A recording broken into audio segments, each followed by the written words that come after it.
if you take responsibility, you will be empowered. I think that's why people are so powerless today. In many ways, they don't want to take responsibility for their life.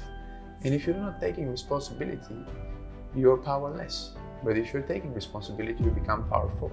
What people are missing in life, and I see this in companies, I see this in marriages, I see this in relationships, is that they don't need one more of the same. Because when you know your values, you know who to partner with, you know who not to partner with. You know what you can do and what you cannot do. Sometimes you don't do things not because they're impossible, you don't do it because you want to sleep well, because you want to have peace, because you don't want to sell yourself short.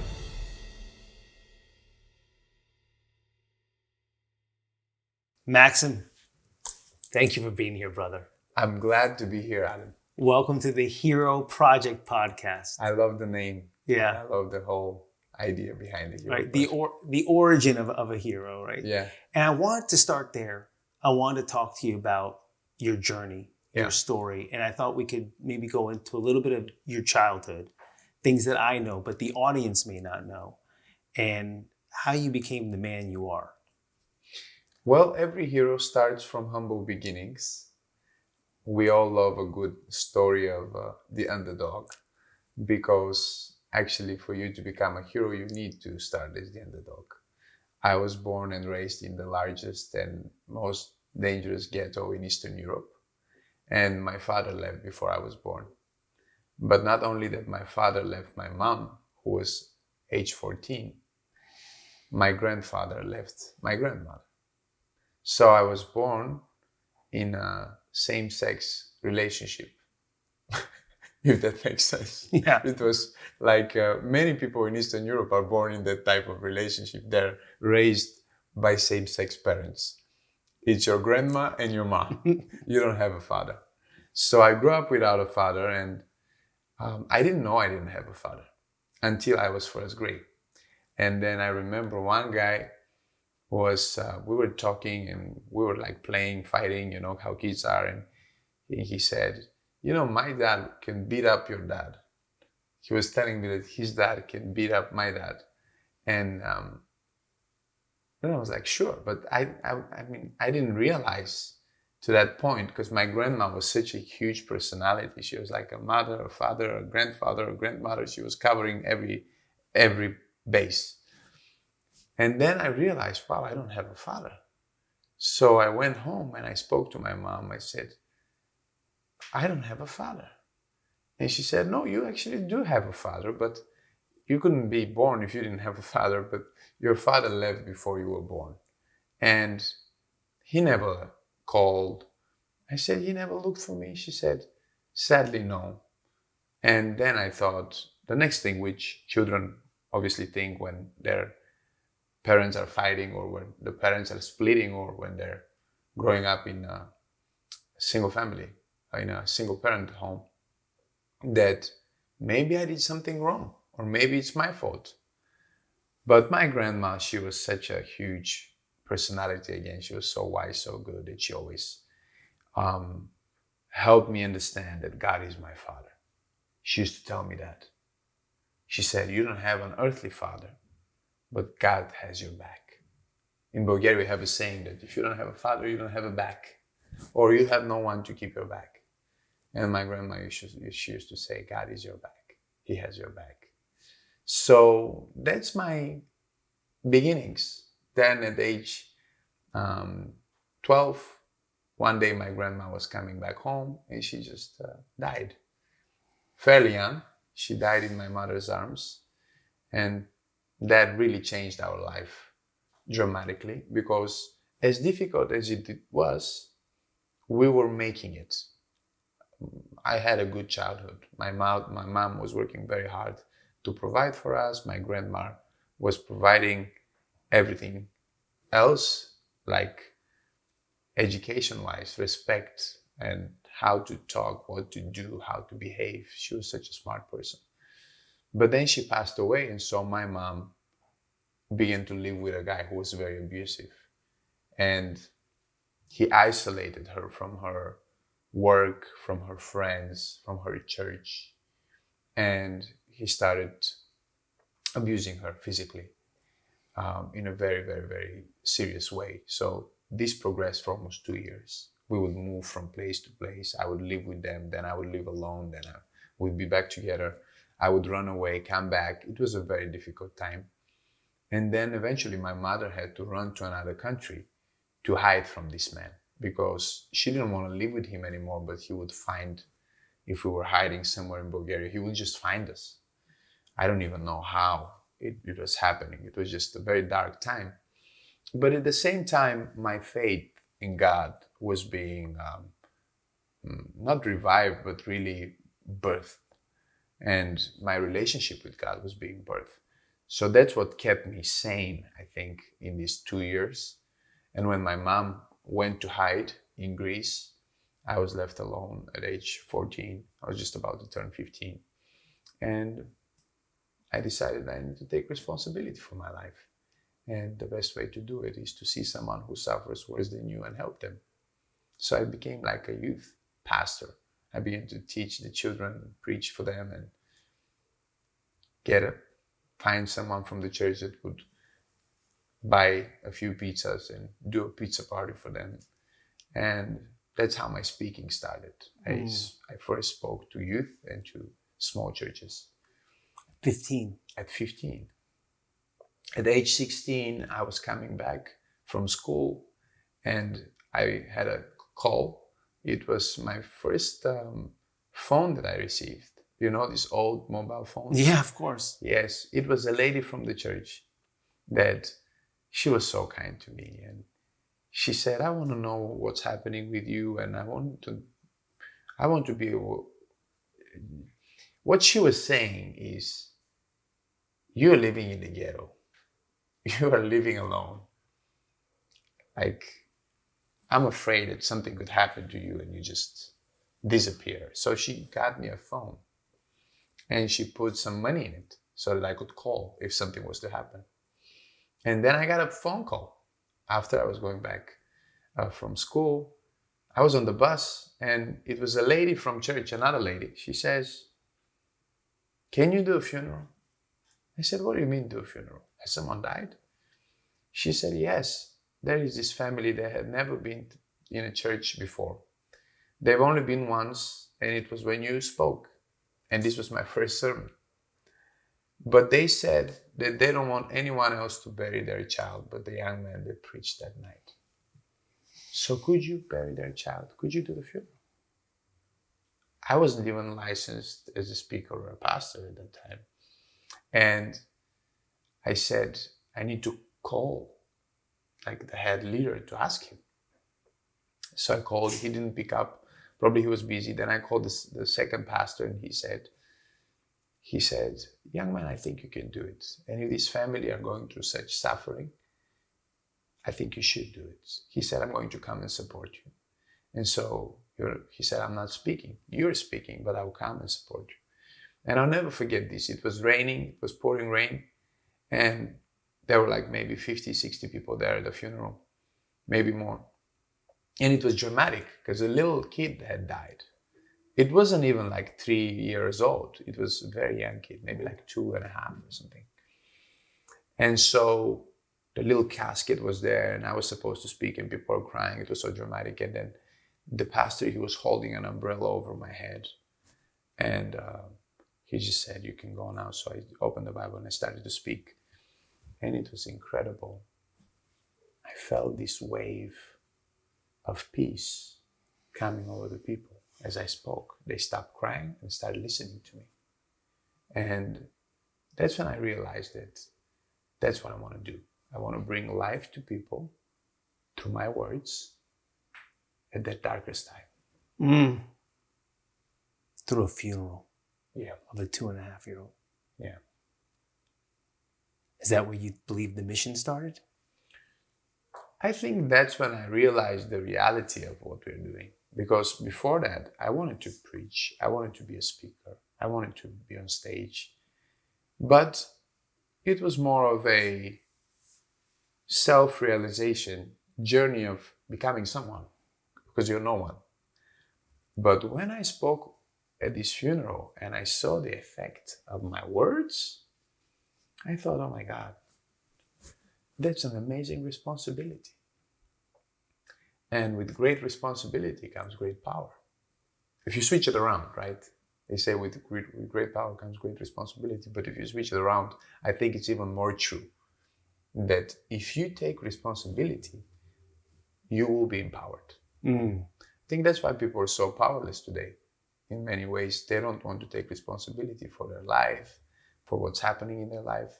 And if you're not taking responsibility, you're powerless. But if you're taking responsibility, you become powerful. So I started becoming powerful when I started taking responsibility. I think you just titled this podcast with great power comes great responsibility. Yeah. Or with great responsibility comes great power.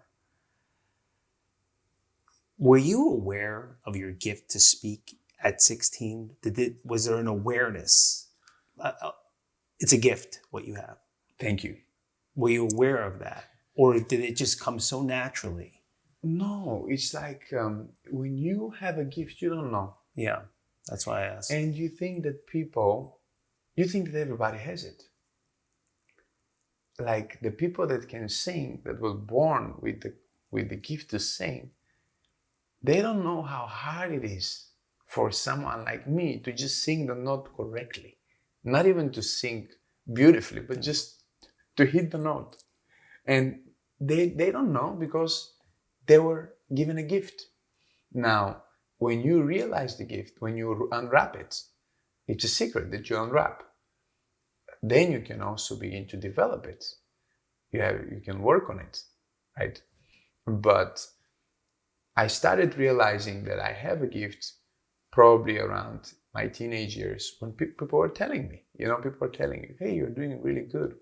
When you speak, it inspires me, or I felt a presence, or I felt an amazing energy. And I didn't know, but you start seeing the effects of it and you realize, okay, that's something that I have been given. So how am I now going to develop it and use it to a greater extent?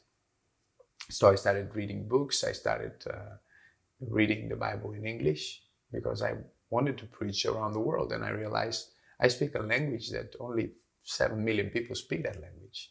So if I'm going to speak to the world, I might as well learn a language that is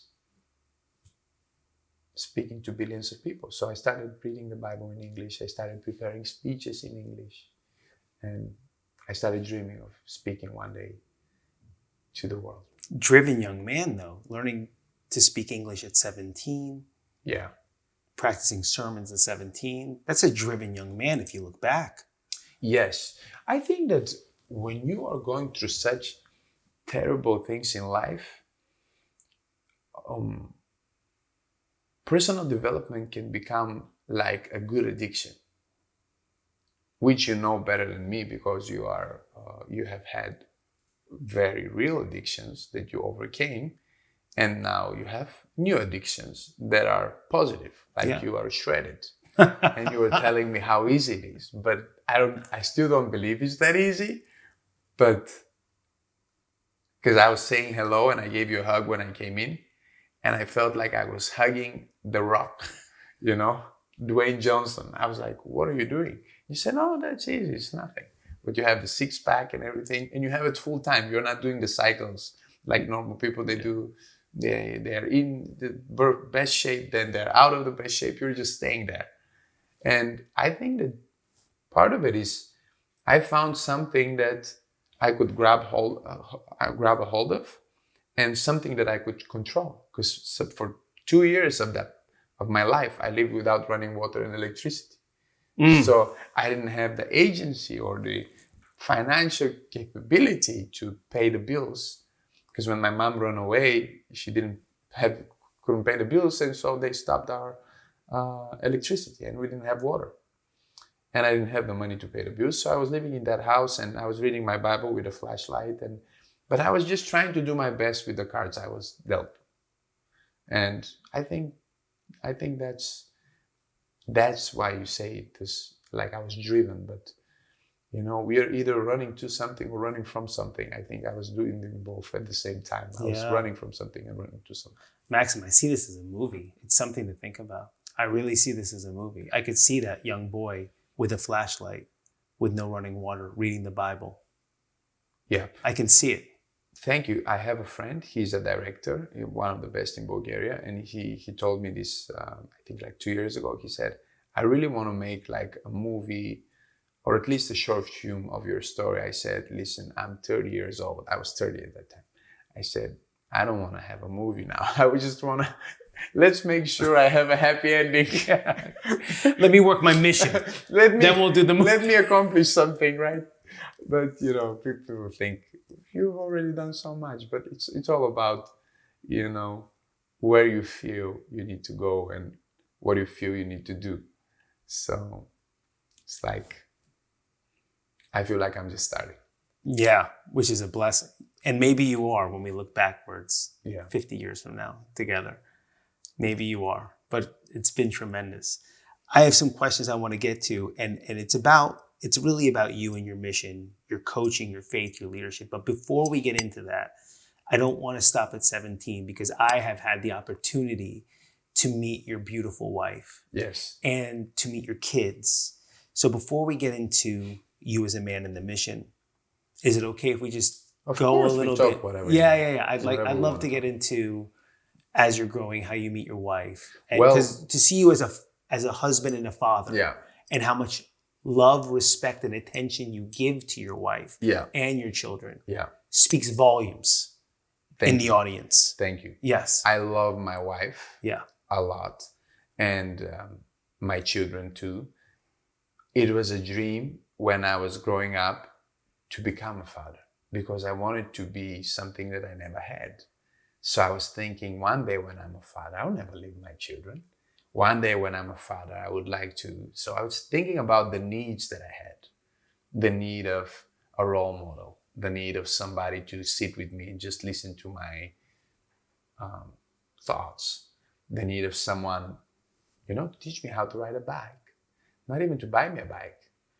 Because, I felt like I could find a way to get a bike, although I never got a bike. I was close to getting a bike once, but it didn't work well. It involves some illegal things. I don't want to get into it, but when you grow up in the hood, you do things, But I was thinking, I want to be what I never had.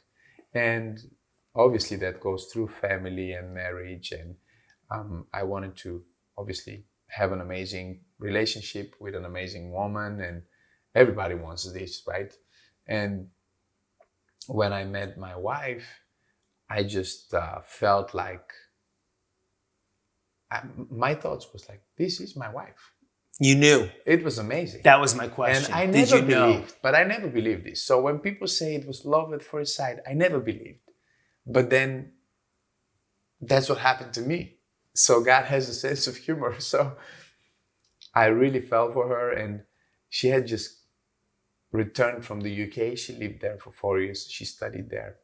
I had just returned from Sweden because I studied theology there. So we both returned around the same time, and we met. And she just has such a great character. She's such a good person. She's amazing.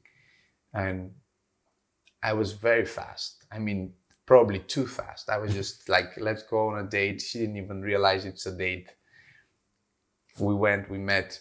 And then the first date I say, listen, everything I have asked for, I've got it.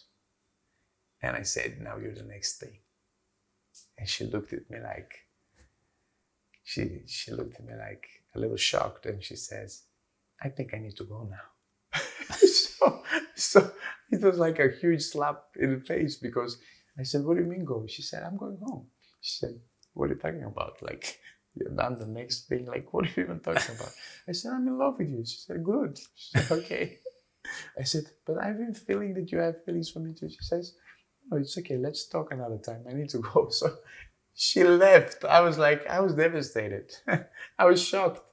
I didn't expect that. So it was a huge slap in the face, and something good for my ego too. But I couldn't sleep all night. And then the next day she calls me on the phone. She says, "What are you doing?" I said, "I'm just getting ready to take her out for coffee." She said, "Okay." So we went for coffee and we discussed life and things. And we dated for about 1 year. Yeah. And it was before the year was over, I proposed. And then within 6 months, we got married. So we married very young. She was 20 and I was 21. And it has been an amazing journey. We've been married for 11 years.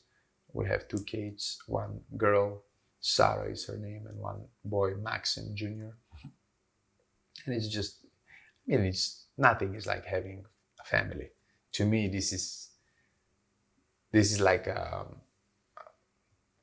my greatest accomplishment is that my kids love me and my wife respects me. That gives me my foundation. Yeah, I had to bring them up because it's not easy Yeah.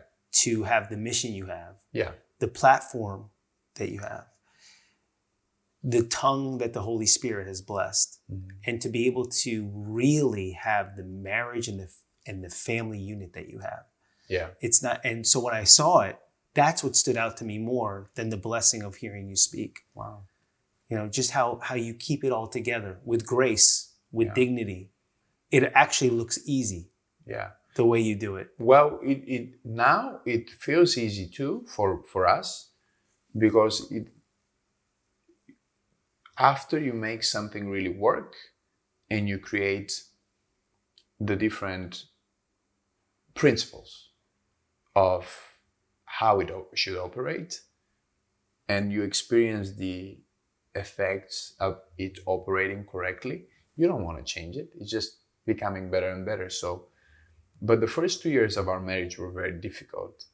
We had a lot of fights and we had to learn how to communicate, because it's like 2 different worlds coming together. Yeah. You say one word, and in my head, I see a certain image and a certain experience, and in your head, you see the opposite of that. And I think that's true for many relationships, especially when it's romantic. And this was difficult. We had to overcome it. It took time. It took really working on ourselves, our communication skills. But now we are in a place where it's like, it's so good. It's just enjoyable. But we had to go through the pain of giving birth to it. Yeah, I'd love to pick your brain about that at lunch. And maybe we can edit in a picture of you two, because you're very masculine as a man and she's very feminine. Yes. Very feminine. But that's the beautiful polarity of you two. Exactly. I think it's very important, because many people today, when you listen to a woman explain the man that she imagines, she's actually talking about another woman.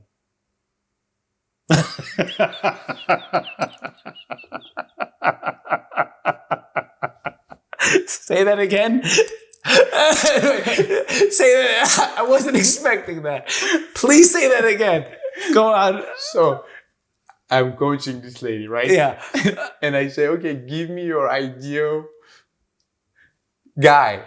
Like, give me the list. She said, I have a list. So I said, give me your list. So she gave me the list. She said, what do you think? I said, I think this is another woman. I said, this is not a man.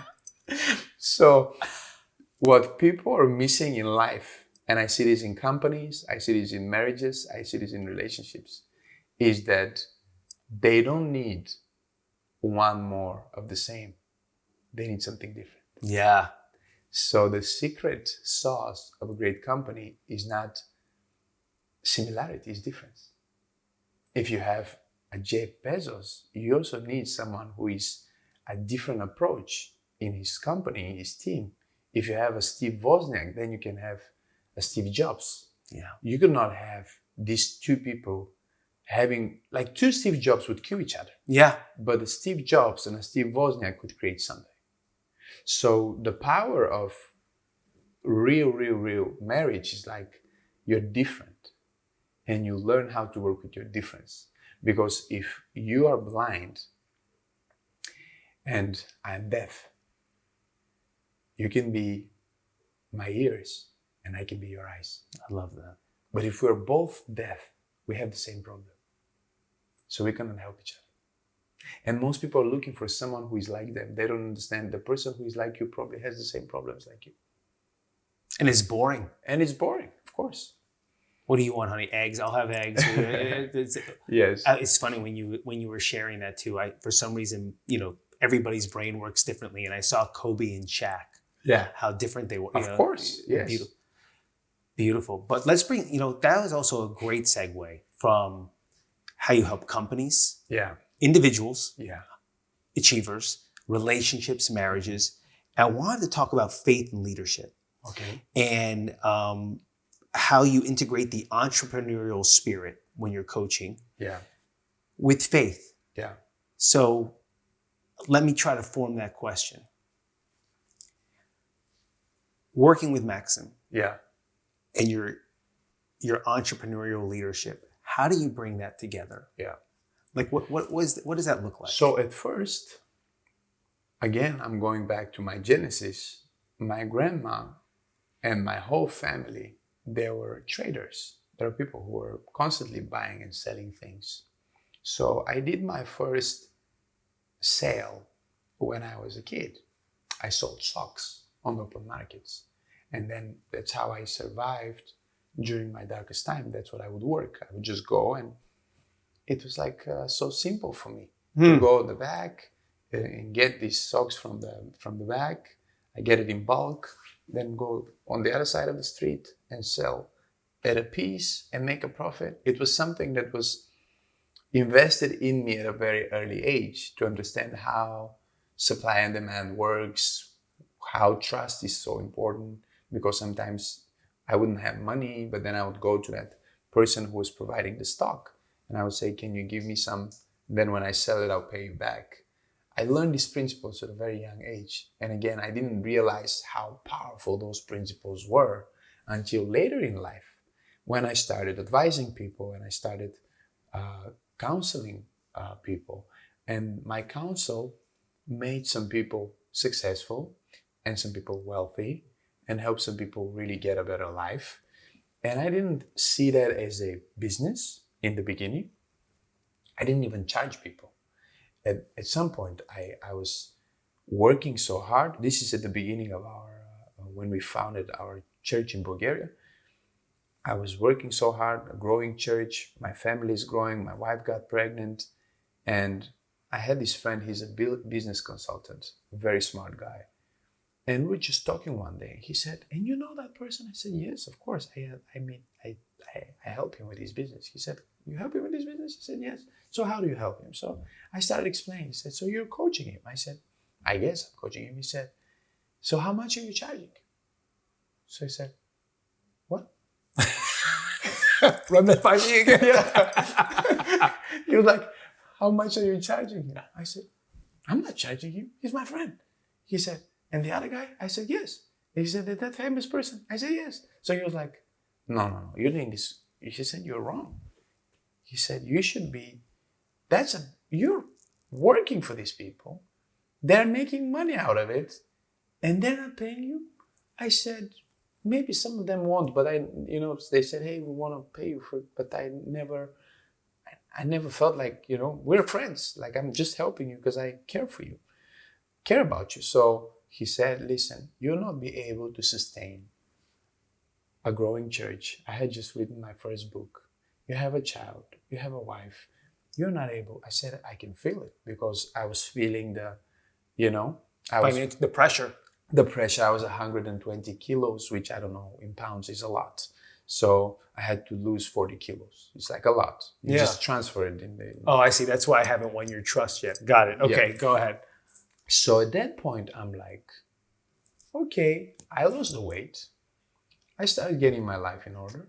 And then I said, okay, but how do I do it? He said, so this is how much I charge. So he shows me his coaching packages and his whole business model. And he says, you're much better than me. And you work with people. One guy had a factory, the other guy had this, that. So I said, what do I do? He said, just send them an email and say, guys, it has been an honor to serve you. And I want to continue to serve you. But I will have to do it in a professional capacity. I'm working on myself. I'm going to be studying under Team Story. Which I did. I'm going to study coaching. I'm going to really work on my skills, but I want to move on with this thing as a professional. And I thought that I sent maybe to 11 people that were wealthier people. And I thought that all of them would reply like, okay, that's very weird, but we wish you the best. Yeah, good luck. No, every single one of them said, we've been wondering how is it possible that you never ever charged us before. We were waiting for this, so we're ready. So they immediately became my first clients, and they started referring me to others. But like even to this day, I don't market my one-on-one coaching anywhere.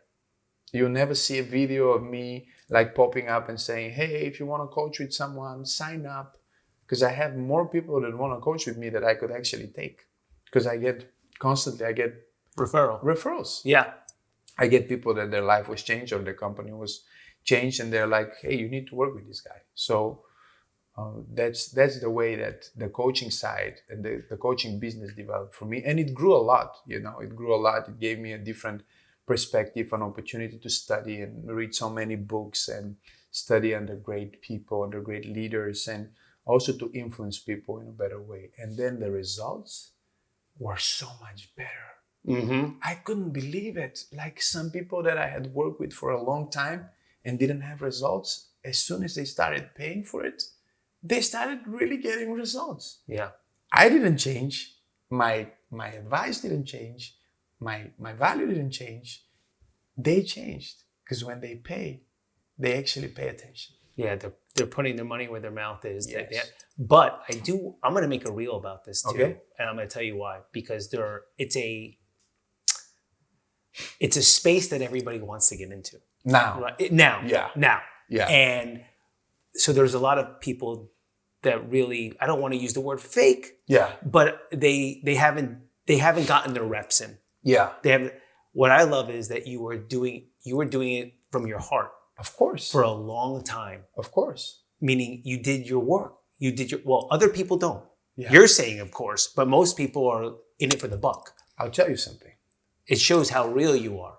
If someone that I'm coaching is in trouble, I really take it personally.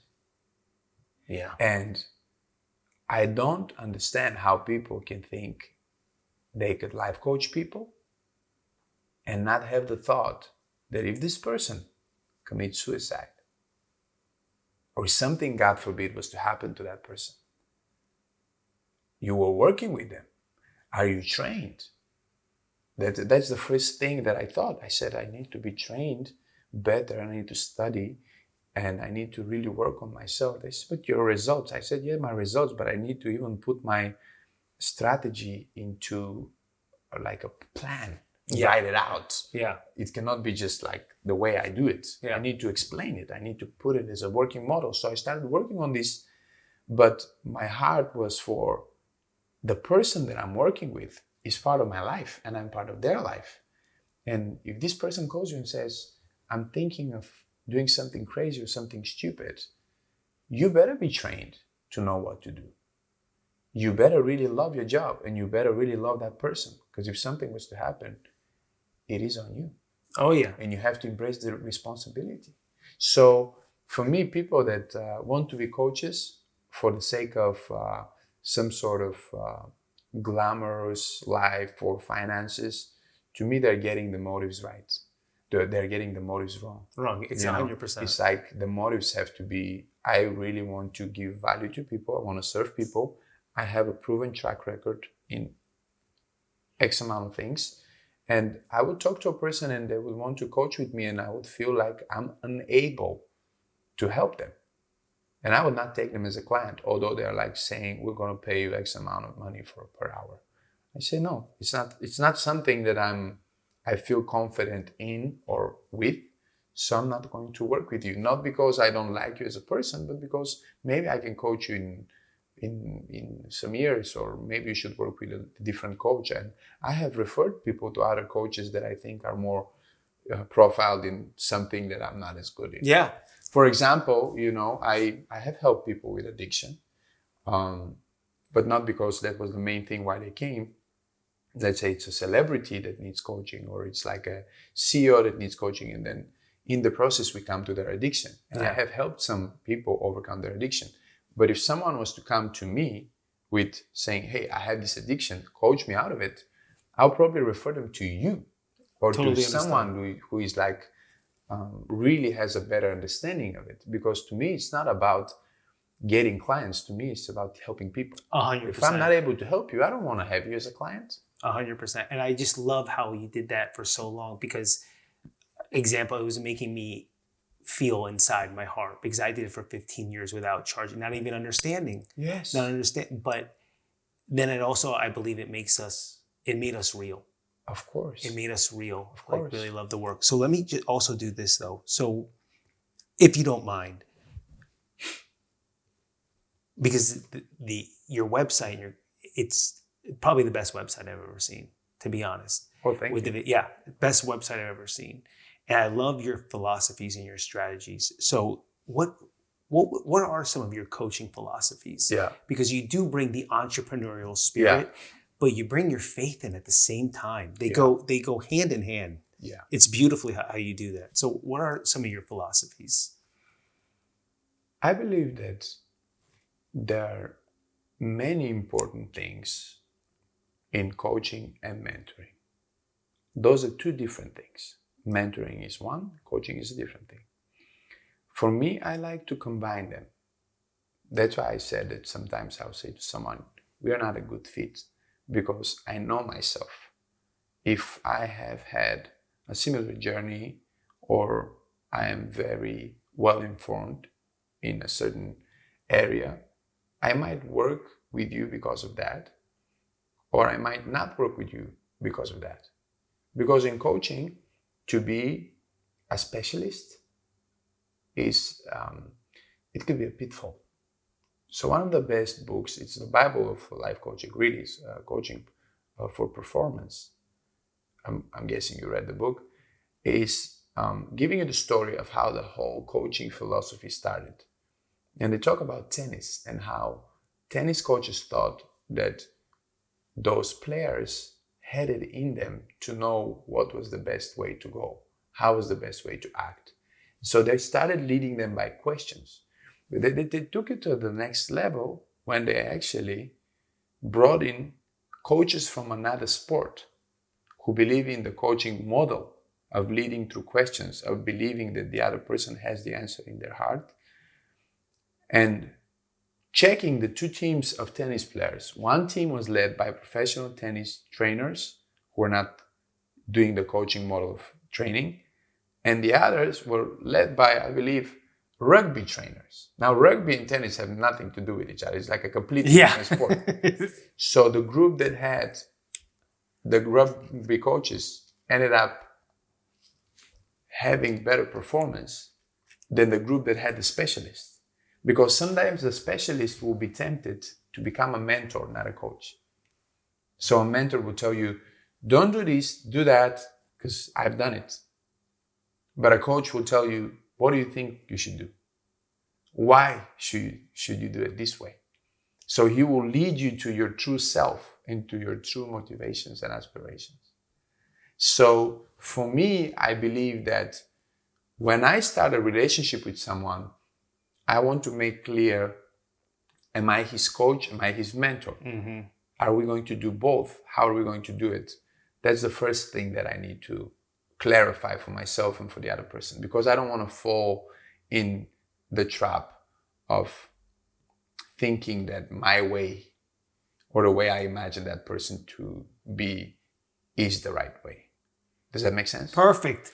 So that's where I would start. And then if I believe that the person that I'm working with has real potential and real talent and obviously has a vision, then my job is to clarify that, to remove all of the unnecessary things that are stopping the person from unlocking that potential, whether that's most of the time has to do with fear, limiting beliefs, or my favorite, contradicting values. And I think I'm very good at that because I've had to face that. Because I'm really a pastor in my heart, but I'm a businessman in my mind. Yeah. I'm really into being in the moment and enjoying the present, but I'm also driven and thinking about the future. So I like the idea of giving to charity, but I also like to make money. So all of those things, I had to work through those things for myself before I even knew, again, coaching and what it means. Because how am I going to balance like what you learn in sales, for example, or on the open markets, is that anything you sell, you just got it for a lower price from someone else. That's everything. That's all you're doing. You've graduated. Yeah, yeah. It's so simple, right? Yeah. But then the moral comes in. Your morals come in. Your conscience comes in, and it says, "Is this right? You just took this for $20, and now you're selling it for $400. Is this right? Is this fair? Right? Welcome to America. Welcome to America." Yeah. Right? So, but then, you know, the whole world runs that way and by added value. So it's not wrong in itself, but what am I going to do with it? Mm-hmm. Right? And how am I going to use the resources that I make? So this has been something that I had to grow in and contradict myself and come to a place where I realized, okay, yeah, money is part of the equation. Yeah. Money is value. Money is not just a transaction, it's an exchange. So how am I going to use that exchange? What is my strategy going to be like? How am I going to explain to myself my actions? So my greatest accomplishment to this day is not that we will be on the cover of Forbes this month or whatever. It's very simple. I go to bed each night and I don't have a sense of, ooh, you did something you should have done. This was a compromise. I don't have it. Now, that doesn't mean I don't make mistakes. It means that when I make a mistake, before I even get to my bed or to my house, I will apologize. I will make it right. I'll not wait for a day. I'll just finish with this thing. This is success for me. I go, I lay in my bed next to my wife, and I know that everything I have and everything I am is fair. Because your heart, your mind, your spirit is clear. Aligned. Yeah. I have not compromised myself to become something or someone.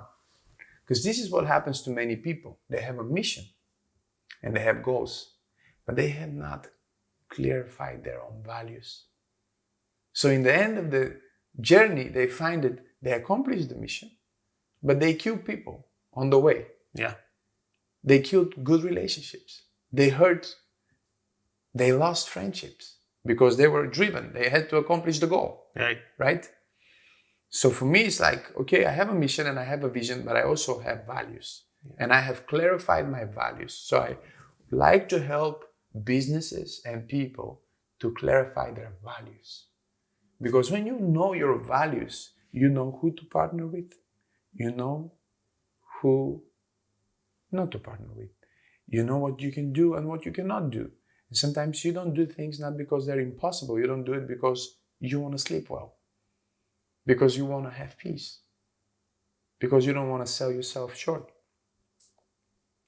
You just gave the greatest definition, I believe, that I've heard between success and fulfillment. Exactly. Right? If you're hurting people along the way, of you'll get successful. Well, you'll finish the mission. Yeah. But you have no one to share it with. You'll be alone in your big house. Yes. Like so many people, and you'll not have one person to call and celebrate success with.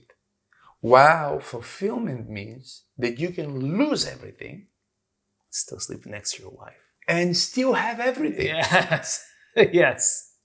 I was talking to the he's the former minister of economics of my country, and I was talking to this guy. He's a friend of mine, and we were just discussing life and interesting questions that we got and how we answered them.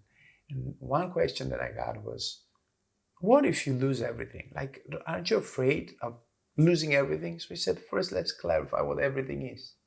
You say, well, everything is like your money, your house, your car, your position, your livelihood. You cannot make money. Okay, I said, first, I'm not afraid of that. Second, this is impossible to happen.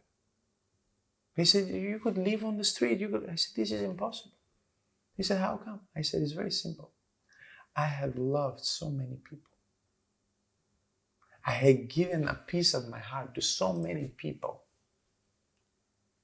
Not just in one country, but all over the world.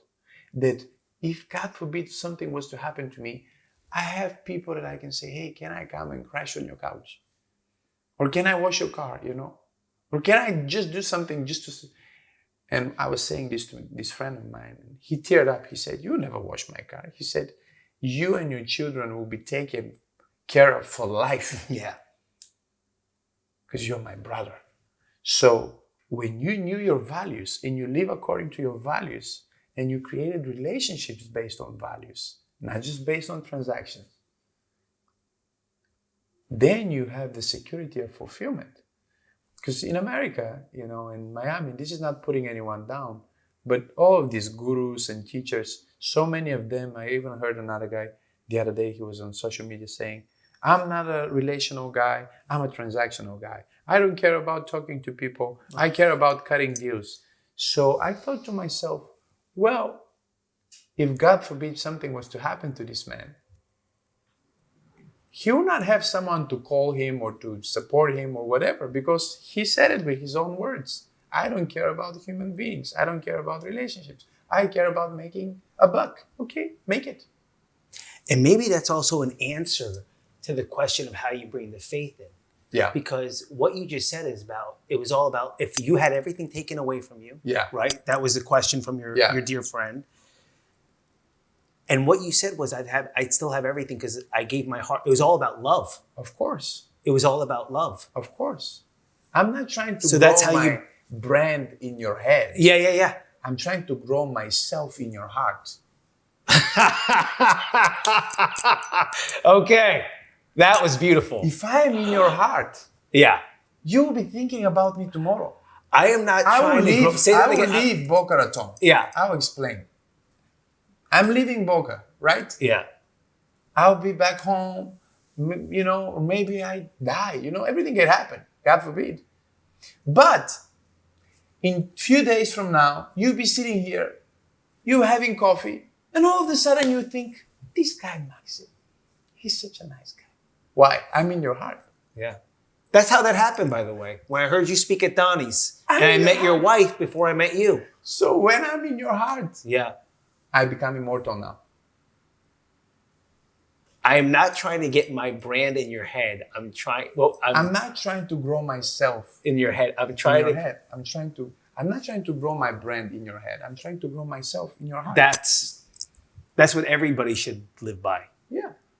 That's a mission statement right there. If I'm in your heart, like how important am I? That's a mission statement. Heart. That's a mission statement. Yeah. That may be your next book. It may be. That's a great line. Okay, that was beautiful. That covered a lot.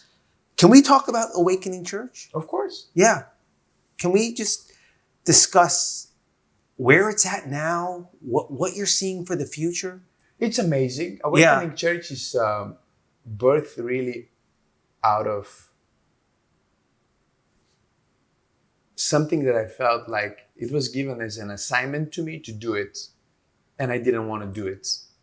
Because I like the idea of ministering to people and I love the church world.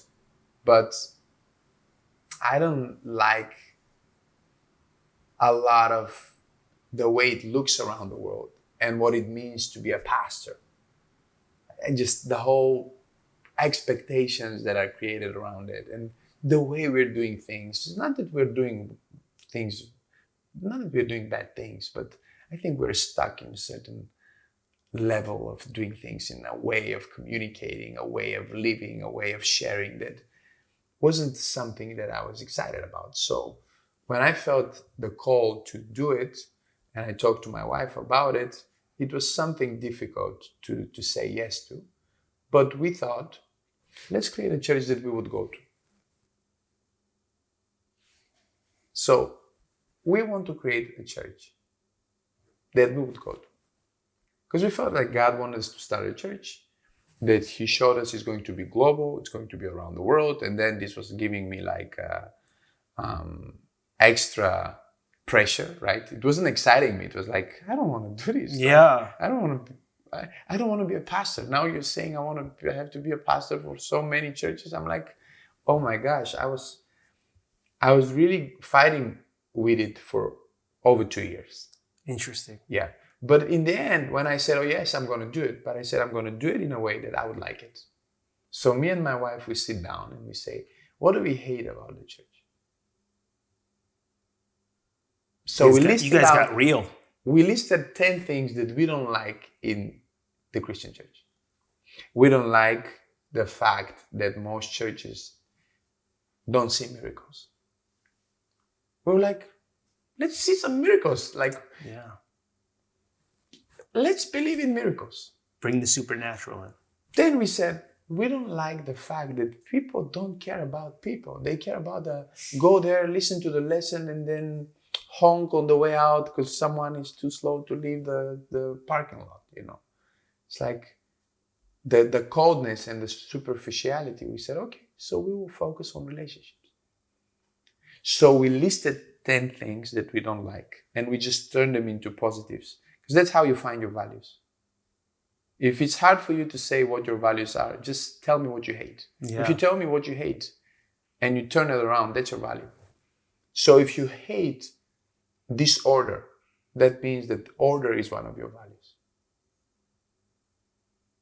So we listed them, we wrote them down, and we said, okay, now let's find the people that really care about these things. So we found a small team. We were 9, all of us. I worked with them for a while, and then we launched it after 9 months of preparing, and it just took off. It's unbelievable. Yeah. I didn't know the backstory that you didn't want to do it for 2 years. Yeah, I didn't want to do it because I see it now. Yeah. You know what I mean? I imagine myself more as a traveling speaker that spoke at churches, but was doing his businesses, coaching, and all of that. Just the word pastor, it still gives me, so when people say pastor, I'm like, just say my name or something. Yeah. You know, it gives me this, I feel like it's almost limiting. Does that make sense? Of course. It's like saying, this is what you are. And then most of them, they have it in their head that a pastor means someone who is usually overweight. He's stressed out. He doesn't have time with his kids. Yeah. The wife is miserable. They're hardly making it. That's what people have in their head when they say pastor. Yeah. And I have nothing of that. No, you're a leader. I was like, it was difficult for me to come through that limiting belief that if I say yes to this, I'm saying yes to the whole example of what I saw. But then I think that God has used us also to model a different style of life and ministry where you're not just one thing.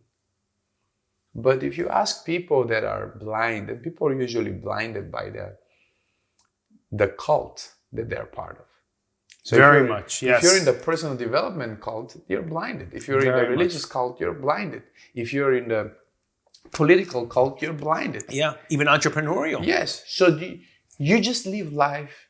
You don't see the whole of life. You just see a small part. You're blinded. It's like this African parable of the 6 blind men that they were touching the elephant, and they were describing the elephant. So one was touching the tail of the elephant, and it was saying, "Oh, this must be a snake." Another one was touching the what do you call them? The hooves. Yeah, of the elephant. They're saying, "Oh, this is so sharp. This is like maybe the teeth of a lion." The other one was touching the stomach and was saying something else. So all of them were limiting the elephant to one thing. But the elephant is all of that, and is not one of those things. So when God called us, He didn't call us to be one thing. He called us, according to the book of Ephesians, to be His workmanship, The Greek word is poema, where we get the Poema. word poem from. A poem is a piece of art. So the literal translation of this verse is, we are his art, created for good things, plural, which he ordained for us to do before the creation of the world. So God imagined some amazing things, and then he thought, I'm gonna need an Adam to do those things. And he made Adam for those things, plural, not for one thing. Mm-hmm. So now Adam has to discover those things and live those things. And of course, everybody, the blind people will be saying, no, if you're this, you cannot be that. But you can be everything. Oh, it's beautiful. My prayer is that the Awakening Church starts having a second home here in South Florida. That's my prayer. That would truly be is amazing. I see it. I really see it. God, we've gotten through so much. It's beautiful. Oh, you know what I would like to talk about? Yeah. Before we're going to end on some things that I want to know about you personally. Okay. But let's talk about, because we are in South Florida, there's a beautiful movement that's starting to happen. Visionary Nights. Yes. Let's talk a little bit. Visionary Nights is something that was birthed again through this interesting pull of God and attention and energy and life in a certain direction. So I was getting more and more of in my head and in my heart, we should do something in Miami. We should do something in Miami. And honestly, I had no explanation of why. Why not another country or even California? Or I have no explanation of why. Calling. It's just a calling. It just appears in you, right? It's the voice of adventure that calls you to your hero's journey. Amen. So that's what I felt. And then I shared it with Tim and with some other people. He said, oh, that's interesting. And then, we just said, let's just do something together. And Tim is just such an amazing human. He said, I'm going to support you. I'm going to come and speak. So let's do an event, me and you. I said, okay, we're doing it. And then around the date when we decided to do the event, Grant Cardone decides to do a celebrity cruise. And so Tim is invited to speak at the celebrity cruise. And he could take one person with him. So he says, you want to come with me? I'm like, what? Do I want to come to a celebrity cruise, to the Ritz-Carlton Yacht Collection? Yeah, right. So, and it's around the same days, right? So we went on the cruise, we left the cruise, and we went and did the event. And the first one, some people came from the cruise. It wasn't a big crowd, but it felt Was that right. the one I was at? No, that was the second one. The second one. That was fantastic. But it felt right. It felt like, it felt real. And people were coming to me after and they were saying, we have been at all the events, but it's like, there's something real about you guys. And you didn't try to make us do something or sell us something. You were just really like, it's almost, one guy said, it was almost weird. Like I was expecting, like, what's the catch here? Like, what are these guys doing here? And we were like, okay, we're done. Have an amazing day. Bye-bye. And they were like, okay. So when we did the second one, where you were at, it was even better. It was like we had capacity, the room was packed. And so it's something that I feel I want to continue doing. The whole idea of Visionary Nights is to connect people who have a vision for this part of the world and for the world, and to discuss what are some things that are helping us, what are some things that are stopping us, and how can we support each other on the journey. So it's a free event. I've been covering the cost for it the last 3 times. And then if people want to give, we always give towards charity, because we do a lot of charity through my foundation and through the church. And I think it will continue probably to be like that. And this time we're doing it with Ryan Zoffe and Melitza from Epic Talks. So I'm thinking that it's going to be something powerful. And I'm excited about investing in people. I'm excited about touching some people that then go and do something amazing. And to think that I had a small part to play in it, just, this is what lights me up.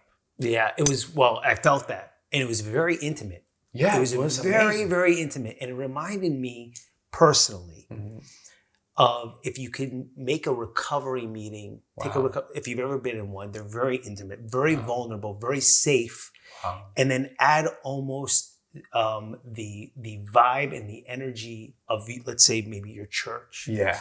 And I was blown away. And it was just you and Tim. Yeah. But for that hour and a half, I was somewhere else. Thank you. I'm so happy to hear that. Yeah. So Ryan, you got some heavy lifting to do, because it was fantastic. I really hope that continues. Anything I can do to help. Thank you so much. You know what I mean? Because I believe in it. I really believe in it. What are some of Maksim's daily practices? Just for you. Yeah. Just personally. So every day I have things that are obviously non-negotiable for me. Prayer is a non-negotiable. I need to talk to God just to be sane, Talking to God, seeking God leads to self-discovery. So it has been a practice for me that is like, I can't live without it. So I open my eyes, I talk to God, I pray. Then I journal every day. And journaling has been a game changer for my personal development and in every area of my life. I would say journaling is top 5. So after I pray, I journal. I like to get in some movement, drink water, a lot of these healthy things. But I don't beat up myself if at a given morning I don't do all of the amazing things that you do. Because again, you see these people, poor guys, they're so stressed. I was doing the sauna today earlier. And every person who came in the sauna was on their phone. Yeah. Many of them with their earpods. And they think that they're doing something. Like, what are you doing? You're doing nothing. The guy was on they're on their phones. I'm like, the whole idea is for you to get into a zone where your mind is wandering and you get ideas and you get dreams, you get solutions, but you get your phone in the sauna. And this is only in America. Like, I've been around the world. I've never seen people. Okay, maybe you see one guy who is probably American, but you don't go to Switzerland and see a bunch of guys on their phones. Like, maybe they're talking to each other or they're just sitting and staring. But so I don't beat up myself if I don't do all of it. I don't feel like I have to optimize every second. Yeah.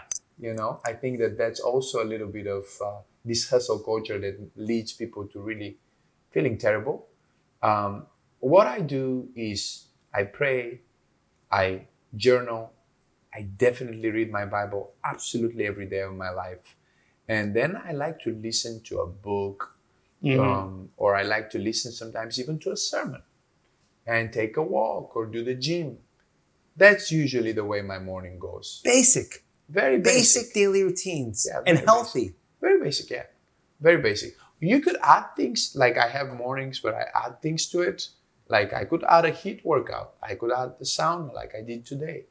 Today, I just woke up very early, prayed, journaled, read the Bible, did a nice walk around where I'm staying. It's a nice area. I just walked around. While I was walking, I listened to a sermon. Then I did a few push-ups. I went up. I did a sauna. I allowed my mind to just wander and ponder on life. And then I did some cold showers. And yeah, that's how my morning started. All right, one last question. One last question for you. So I don't want you in another realm. I want you here on earth, right? And you have some time by yourself and you're walking down, you wander into a cafe. There's a gentleman very bright in the cafe. You're attracted to it. You know who it is. You're pulled. And you realize it's the Lord. And he wants you to sit down and have a drink with him. What would you love to hear the Lord say to you? What would just make you so happy to hear the Lord say to you in that moment? I would love to kiss you. And hug you. No talk. I don't need to. Just a moment. Yeah. Thank you for coming in, brother. Thank you. Love you, man.